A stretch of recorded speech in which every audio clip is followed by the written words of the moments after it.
আর একটা দোয়া শিখাই দেই ইনশাআল্লাহ। এই দোয়া করলে রিজিক তো বাড়বেই ইনশাআল্লাহ। আপনার যত ঋণ আছে ইনশাআল্লাহ আল্লাহ পাক শোধ করে দিবেন। বিশ্বাস করলেন না? এই দোয়া শিখাই দিচ্ছি, এই জন্য আমাকে হাদিয়া দেওয়া দরকার। স্পেশালি আমাকে এখন হাদিয়া দেওয়া দরকার।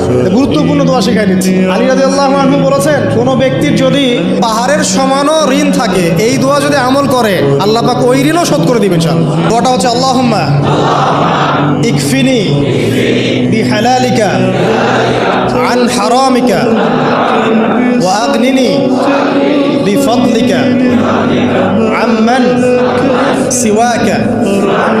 এই দোয়াটা ছোট না, এটা মুখস্থ করবেন, সেজদায় পড়বেন, নামাজের সেজদায় পড়বেন, আত্তাহিয়াতু দরুদ শেষ তারপরে পড়বেন, নামাজ শেষে হাত তুলে করবেন, যখন তখন শেষ রাত্রে করবেন, ইনশাআল্লাহ দেখবেন আপনার ঋণ বলতে কিছু থাকবে না।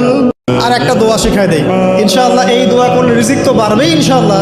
আপনার যত ঋণ আছে ইনশাআল্লাহ আল্লাহ পাক শোধ করে দিবেন। বিশ্বাস করলেন না? এই দোয়া শিখাই দিচ্ছি, এই জন্য আমাকে হাদিয়া দেওয়া দরকার। স্পেশালি আমাকে এখন হাদিয়া দেওয়া দরকার।